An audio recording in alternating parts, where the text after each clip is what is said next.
peluh mengalir, semangat terus berkobar. Inilah semangat SMK Dato' Harun.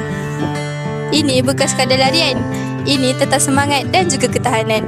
Langkah demi langkah, kita terus mara tanpa mengalah.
Merentas desa tahun ini menyaksikan semangat, kerjasama dan ketahanan yang luar biasa daripada semua peserta.